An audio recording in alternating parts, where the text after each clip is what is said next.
Hi, hello, welcome to our channel VN Creativities. இன்னைக்கு நம்ம சேனல்ல இத பத்தி பார்க்க போறோம்னா ஒரு சூப்பரான செம்ம டேஸ்டான plain பிரியாணி அதாவது குஸ்கா எப்படி பண்றதுன்னு பார்க்க போறோம்.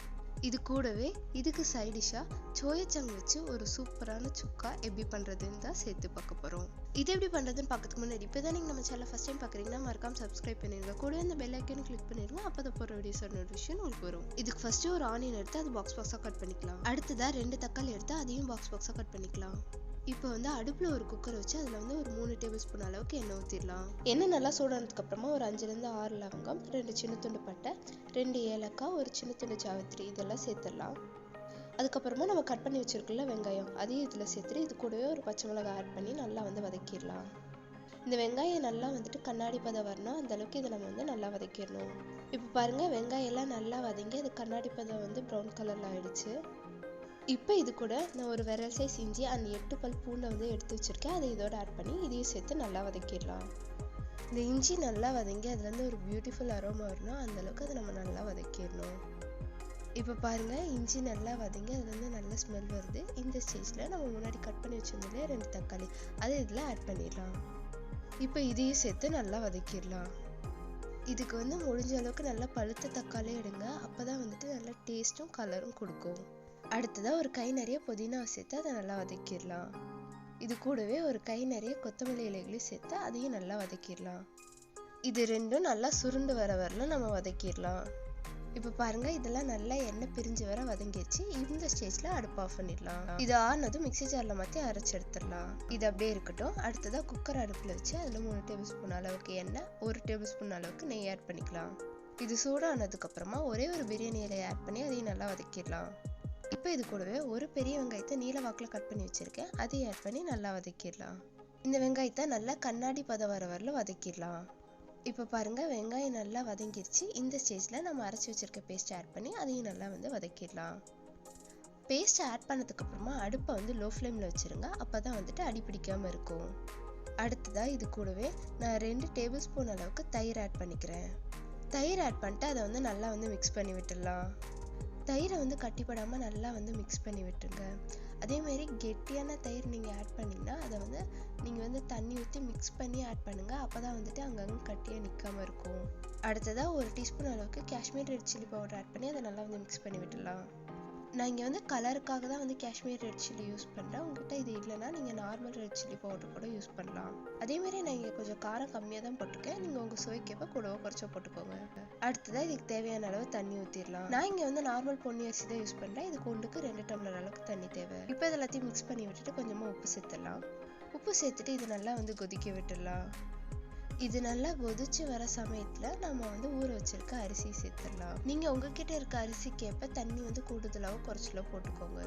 அரிசி ஆட் பண்ணிட்டு அதை நல்லா மிக்ஸ் பண்ணி விட்டுடலாம், அப்பதான் அடியில அடி பிடிக்காம இருக்கும். இப்போ இதை மூடி போட்டு 3 விசில் விட்டு எடுத்துடலாம். இப்போ பாருங்க 3 விசில் ப்ரெஷர் எல்லாம் ரிலீஸ் ஆயிடுச்சு. இப்போ இதை கிளறி விட்டுடலாம். இந்த சாதத்தோட மேஜிக் என்ன தெரியுமா, ஓப்பன் பண்ணும்போது அது கிரீன் கலர்ல இருக்கிற மாதிரி இருக்கும். நம்ம நல்லா கிளறி விட்டு அடியிலேருந்து எடுத்து விட்டு பார்த்தோம் அப்படின்னா அது மாதிரி லைட்டா மைல்டு ஆரஞ்சு கலர்ல இருக்கும். இதுக்கு என்ன ரீசன் கேட்டிங்கன்னா, நம்ம அரைச்ச புதினா கொத்தமல்லி எல்லாம் மேலே நின்றும் அண்ட் மசாலாலாம் கீழே இருக்கும். மிக்ஸ் பண்ணும்போது அது கரெக்டான கலர்ல வந்துடும். அவ்வளோதாங்க, நம்ம குஸ்கா சூப்பரா ரெடி ஆயிடுச்சு. இது சும்மா சாப்பிட்டாலே சூப்பரா இருக்குங்க. நான் இதை சண்டே செஞ்சிருந்தனால சரி ஒரு மீன் மேக்கர் சுக்கா சேர்த்து செஞ்சோன்னா ஒரு நான்வெஜ் ஃபீல் இருக்குமே அப்படிங்கிறதுக்காக அதை சேர்த்து செஞ்சிருந்தேன். இப்போ இந்த சுக்கா எப்படி பண்றது அப்படின்றத பார்த்துடலாம் வாங்க. ஃபர்ஸ்ட் சுடு தண்ணியில சோயா சங்கை நல்லா ஒரு 10 ல இருந்து 15 நிமிஷம் ஊற வச்சு எடுத்துருங்க. 15 நிமிஷம் கழிச்சு இந்த மாதிரி நல்லா இறுக்கி புளிஞ்சு அதுல கொஞ்சம் கூட தண்ணி இல்லாத மாதிரி எடுத்து வச்சுக்கோங்க. அடுத்ததா ஒரு பேன் எடுத்து அடுப்புல வச்சுட்டு அதுல ஒரு 3 டேபிள் ஸ்பூன் அளவுக்கு எண்ணெய் விட்டுடலாம். எண்ணெய் நல்லா சூடானதும் கடுகு போட்டுடலாம். கடுகு பொரிஞ்சதும் நான் ஒரு பெரிய வெங்காயத்தை இந்த மாதிரி பாக்ஸா கட் பண்ணி வச்சிருக்கேன், அதையும் இதில் போட்டு நல்லா வதக்கிடலாம். வெங்காயம் நல்லா கண்ணாடி பதம் வரல நல்லா வதக்கிடணும். இப்போ பாருங்க வெங்காயம் நல்லா வதங்கிடுச்சு. இந்த ஸ்டேஜ்ல நான் ஒரு பெரிய தக்காளி பாக்ஸா கட் பண்ணி வச்சிருக்கேன், அதை இதோட ஆட் பண்ணி நல்லா வதக்கிடலாம். நான் பெரிய சைஸ் தக்காளி எடுத்திருந்தேன், அதனால 1 மட்டும் ஆட் பண்ணிட்டேன். ஒருவேளை சின்ன சைஸா இருந்தா நீங்க 2 ஆட் பண்ணிக்கோங்க. தக்காளி ஓரளவுக்கு நல்லா வதங்கினதுக்கு அப்புறமா அதுல 2 டேபிள் ஸ்பூன் அளவுக்கு இஞ்சி பூண்டு பேஸ்ட் ஆட் பண்ணிடலாம்.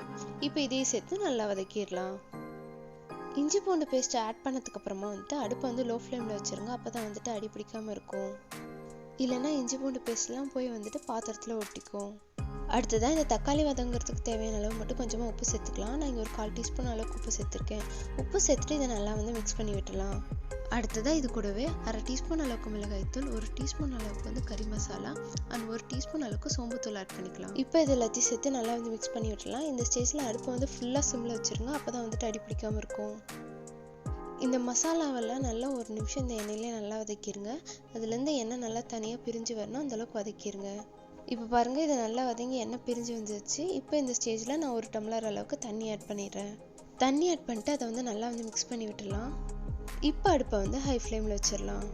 அடுத்ததாக இது கூட 1 டேபிள் ஸ்பூன் அளவுக்கு வந்து மல்லித்தூள் ஆட் பண்ணிக்கிறேன். இப்போ இதை வந்து நல்லா வந்து மிக்ஸ் பண்ணி விட்டுடலாம். இந்த ஸ்டேஜில் இதுக்கு தேவையான அளவு உப்பு சேர்த்துருங்க. இது கூடவே வந்துட்டு ஒரு கொத்து அளவுக்கு கருவேப்பிலை வந்து ஆட் பண்ணிடலாம்.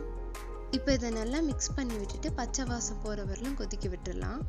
இப்போ பாருங்கள், இது நல்லா கொதிச்சு பச்சை வாசம்லாம் போயிடுச்சு. இந்த ஸ்டேஜில் உப்பு காரம் செக் பண்ணிட்டு அதுக்கப்புறமா சோயா சங்க்ஸை வந்து உள்ளே சேர்த்துடலாம். நான் ஊற வச்சு எடுத்து வச்சிருந்த சோயா சங்க்ஸை வந்துட்டு இந்த மாதிரி கட் பண்ணி சேர்த்துக்கிட்டேன். நீங்கள் முழுசாக சேர்க்கறதுனா கூட சேர்த்துக்கோங்க, அது உங்கள் விருப்பம். இப்போ இது எல்லாத்தையும் சேர்த்து இந்த தண்ணியில் வந்து நல்லா மிக்ஸ் பண்ணி விட்டுடலாம்.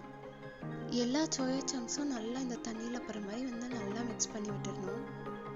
எல்லா சோயா சங்கும் நல்லா வந்து மிக்ஸ் ஆனதுக்கப்புறமா எக்ஸஸாக அடியில் இருக்குல்ல தண்ணி, இது வத்துற வரலும் இதை நல்லா நம்ம வந்துட்டு வதக்கிட்டே இருக்கணும். இது வந்து ஓரளவுக்கு வதங்கினதுக்கு அப்புறமா இதில் 1 டேபிள் ஸ்பூன் அளவுக்கு வந்து ஜீரகத்தூள் ஆட் பண்ணுறேன். ஜீரகத்தூள் ஆட் பண்ணிட்டு அதையும் நல்லா வந்து மிக்ஸ் பண்ணி விட்டுடலாம். இதில் வந்து லைட்டாக தண்ணி இருக்கும் போதே வந்து ஜீரகத்தூள் ஆட் பண்ணிடுங்க. அப்போ தான் வந்துட்டு கரெக்டாக மிக்ஸ் ஆகும்.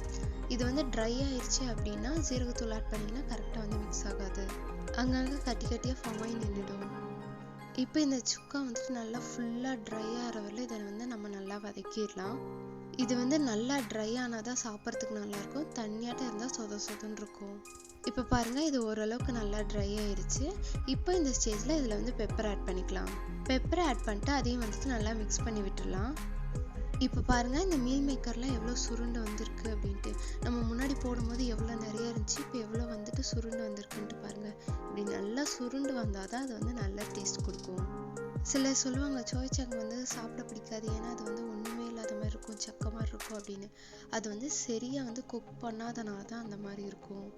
சும்மா போட்டு மசாலாவோட கலந்து விடாமல் இந்த மாதிரி அந்த தண்ணியிலே நல்லா வேக வச்சு அதை வந்து சுண்ட வச்சு அப்புறம் சாப்பிட்டு பாருங்கள், அதோட டேஸ்ட்டே தனியாக இருக்கும். இப்போ பாருங்கள், நல்லா வதங்கி கொஞ்சம் கூட தண்ணி எல்லாமே சுருண்டு வந்துச்சு.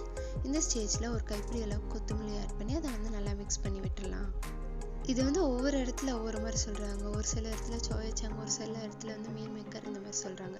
உங்கள் ஊரில் இதுக்கு என்ன பேர், நீங்கள் என்ன சொல்வீங்க அப்படின்றத எனக்கு கமெண்ட்டில் சொல்லுங்கள்.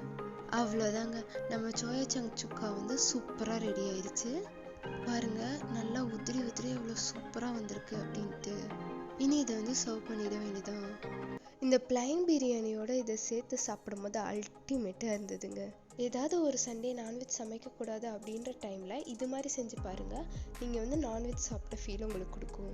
எங்கள் ஊரில் வந்து சாமிக்கு பூ போட்டிருந்தாங்க, அதனால் நான்வெஜ் சமைக்கக்கூடாது. ஸோ நான் இதை பண்ணேன். இது மாதிரி உங்களுக்கு தெரிஞ்ச யாராவது ஊரில் போட்டிருந்தாங்கன்னா இந்த வீடியோவை ஷேர் பண்ணுங்கள். நீங்களும் இதை செஞ்சு பார்த்து மறக்காமல் எப்படி இருந்ததுன்னு எனக்கு கமெண்ட்டில் சொல்லுங்கள். இந்த வீடியோ பிடிச்சிருந்தா லைக் பண்ணுங்கள், ஷேர் பண்ணுங்கள், கமெண்ட் பண்ணுங்கள், மறக்காமல் சப்ஸ்கிரைப் பண்ணிடுங்க. தேங்க்யூ ஃபார் வாட்சிங். Bye by.